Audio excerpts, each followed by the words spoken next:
semuanya, aku Aci dan aku udah belajar bahasa Korea selama 12 tahun dan ngajar bahasa Korea selama 6 tahun. Jadi kali ini aku berencana untuk ngejalanin 30 days challenge, dimana aku bakal ngajarin bahasa Korea dari YouTube selama 30 hari setiap jam 12 siang. Jadi kalian bisa stay tune di channel ini untuk belajar bahasa Korea pemula dan sampai yang ribet-ribet juga bisa kita pelajarin bareng. Sebelumnya aku pengen ngasih tau kalau aku juga manusia biasa, jadi kalau misalnya kalian menemukan kesalahan dari pengajaran aku, kalian bisa ninggalin komen secara baik-baik ya. Nanti bisa kita diskusiin bareng dan bahkan mungkin bisa jadi pelajaran baru buat aku.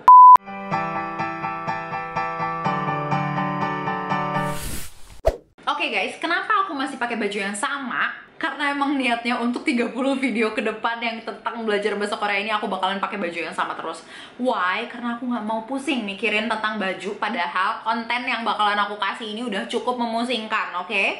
Jadi kalian gak usah bosan sama baju aku, silahkan dicintai apa adanya, oke? Jadi hari ini kita bakalan belajar lanjutan dari video yang kemarin, yaitu cara belajar baca Hangul kayak orang Korea, tapi yang sekarang khusus untuk huruf vokalnya. Aku bisa jamin untuk huruf vokal ini nggak akan sesusah yang huruf konsonan, tapi emang ada yang rada ribet. Aku nggak bakalan bohong. Makanya didengerin sampai akhir, oke? Yang pertama pengen aku ingetin adalah jangan lupa kalau huruf vokal dalam bahasa Korea itu nggak bisa berdiri sendiri. Maksudnya gimana?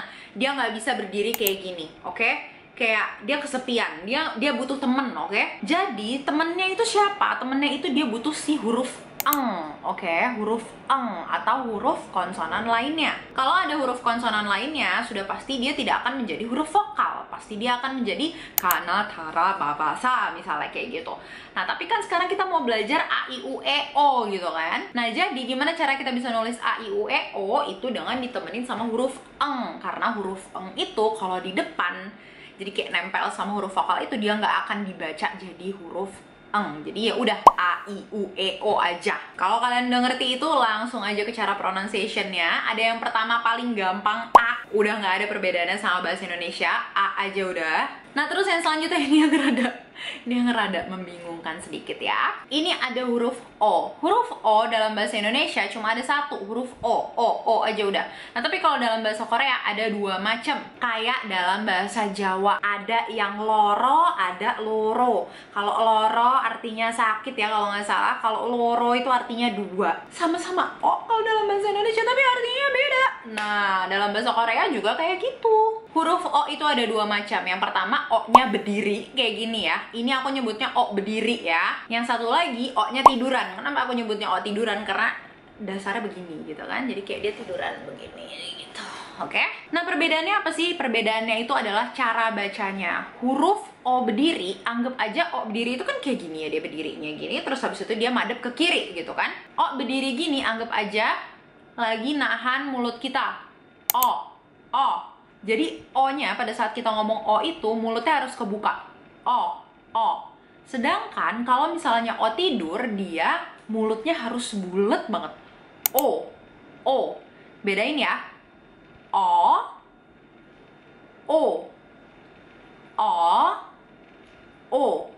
Pronunciation apa sih yang mirip sama dua huruf ini tapi kita rada lebih sering dengar? Dalam bahasa Inggris ada kata sorry. Ini mirip sama Nah, pada saat kita mengucapkan kata sorry itu, huruf O-nya mirip sama O berdiri ya. Jadi sorry. Sorry. Nah, sedangkan huruf O tidur mirip sama kata apa sih? So.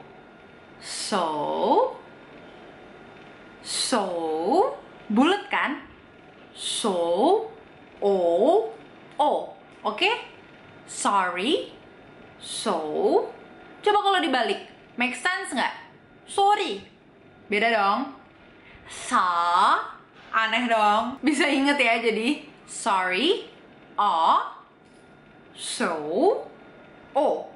Oke? Terus yang selanjutnya ada yang gampang nih ya. Jadi kebalikannya, kalau O tidur begini, dia garisnya ke bawah. Itu dibacanya U. Udah U aja. Nah, yang paling gampang setelah ini ada huruf cuma garis segini doang.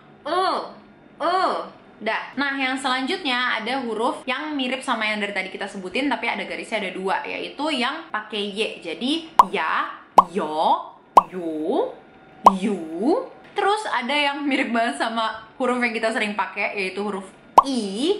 Dia dalam bahasa Korea bentuknya I, kayak gini aja, I. Jadi simple. Nah, yang rada membingungkan lagi nih, satu lagi, huruf E dalam bahasa Korea itu ada 2 ya. Jadi ada E yang sering disebut AI. Kenapa AI? Karena dia kayak pencampuran antara huruf A dan huruf I. Jadi dia garisnya tuh di dalam gitu. AI, E yang AI dan E yang OI. Kenapa OI? Karena dia kayak percampuran antara huruf O dan huruf I. Jadinya garisnya di luar, OI. Nah, E yang garisnya di dalam sama E yang garisnya di luar, itu apa perbedaannya sih? Perbedaannya tuh tipis banget sebenarnya. Kalau misalnya kalian udah hafal vocabnya, mungkin kalian bakalan lebih gampang untuk membedakannya. Tapi kalau kalian pengen pronunciation-nya yang bener-bener detail, emang ada perbedaannya. Perbedaannya apa? Huruf E yang garisnya di tengah, yang AI, itu dibacanya kayak mulutnya rada lebih dibuka juga. Jadi heso, oke? Oke? Nah, kalau yang satunya lagi, yang garisnya di luar, dia rada lebih cempreng dikit aja. Beda tipis banget kan? Tapi, jadi ada perbedaannya. Nah, kalau yang garisnya di tengah 2 atau garisnya di luar 2, sama ya dia Y. Kalau udah di dalam vocab gitu, biasanya dia mirip banget. Tapi kalau misalnya kita udah ngeh sama cara baca yang seperti itu, kita bakalan lebih oh iya benar-benar kayak gitu. Kayak misalnya kita tahu nama orang gitu ya, dia ngenalin nama, jadi kita bakalan lebih gampang gitu nebak kayak oh tulisan nama dia kayak gimana. Nah, yang selanjutnya ada huruf yang rada ribet dikit nih, ada huruf EI. Ya, kayak kita ngomong eis gitu ya. Nama orang Sunda eis gitu ya, jadinya EI. Nah, huruf EI ini kayak membutuhkan konsentrasi yang rada lebih tinggi ya. Siapkan buku catatan kamu. Jadi gini, jadi huruf EI ini kalau dia berada di depan, dia dibacanya bener-bener EI. Kayak contohnya kata 의사, dokter, 의사. Nah, tapi kalau dia berada di tengah-tengah atau dia berada di akhir, dia dibacanya jadi I. Contohnya, kalau dia di tengah-tengah ada 편의점. Terus, kalau dia ada di akhir, kayak kata koi, dia dibacanya I juga. Koi itu artinya hampir ya guys. Koi. Nah, itu dicatat dulu. Kalau udah selesai dicatat, ada tambahan lagi. Jadi gini, huruf EI itu ada yang artinya tuh kayak tanda kutip S itu loh dalam bahasa Inggris. Apa sih? Kayak kepemilikan gitu. Kayak misalnya mom's house atau sister's clothes. Nah, tanda kutip S-nya itu kan kepemilikannya kan. Nah, dalam bahasa Korea, EI itu ada yang berarti tanda kutip S itu. Nah, kalau EI-nya itu di dalam sebuah kalimat artinya si tanda kutip ini, dia dibacanya bakalan jadi Gimana caranya kita bedain yang mana di vocab, yang mana dia yang artinya kepemilikan sih, yang dibacanya Caranya gini aja, kalau misalnya EI itu berada di belakang nama orang atau di belakang sebuah profesi kayak panggilan, misalnya panggilan atau profesi gimana sih, misalnya 선생님, guru ya kan, atau 엄마, mama gitu kan. Nah, itu kan orang kan. Nah, kalau misalnya di belakangnya 선생님 atau di belakangnya 엄마 ini ada kata EI nempel, itu berarti dibacanya Jadi bukan 엄마의, bukan, tapi jadi 엄마의. Terus bukan 선생님의, tapi 선생님의. Tinggal diingat-ingat kayak gitu. Itu adalah catatan yang paling penting dan harus diingat, oke? Yang selanjutnya ada penggabungan-penggabungan huruf-huruf lainnya nih. Kayak kalau kita mau ngomong wa atau mau nulis wa dalam bahasa Korea, kita tinggal campurin huruf O dan A jadinya wa, oke?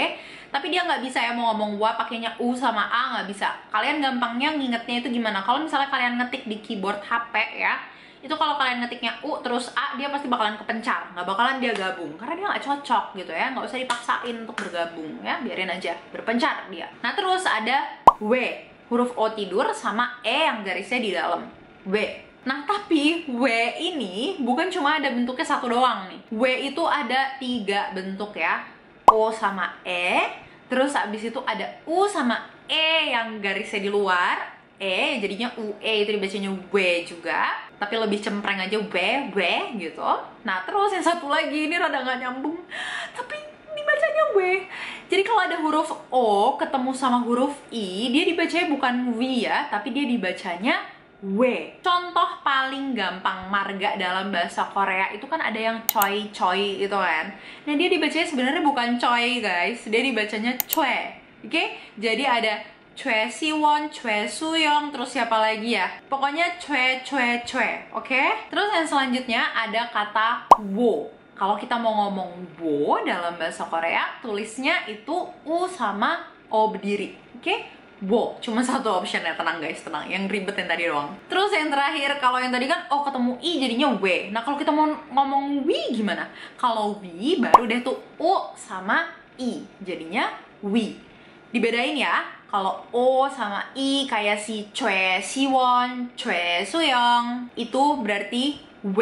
Tapi kalau misalnya O sama I kayak lagunya EXID, We Are, itu tulisannya wi, UI, wi, are, wi, are. Oke? Nah, udah deh, itu dia cara-cara baca huruf vokal dalam bahasa Korea. Di Reels Instagram AKA, aku banyak bikin kayak cara baca yang bener nama-nama artis dalam bahasa Korea. Jadi kalau misalnya kalian pengen tahu tuh yang kayak gitu-gitu, kalian bisa cek Reels Instagram AKA Language Class. Nanti dia bakalan ada kayak nama Baekhyun, itu dibacanya bukan Baekhyun ya guys, tapi Baekhyun, atau Taehyung atau Jungkook. Nah, itu ada semuanya di Reels Instagram AKA. Kalian bisa langsung cek ke sana aja. Dan kalau kalian pengen belajar yang lebih lengkapnya lagi, kalian bisa langsung les aja di AKA Language Class. Makasih udah nonton sampai akhir. Semangat belajar bahasa Koreanya. Sampai ketemu besok. Dadah!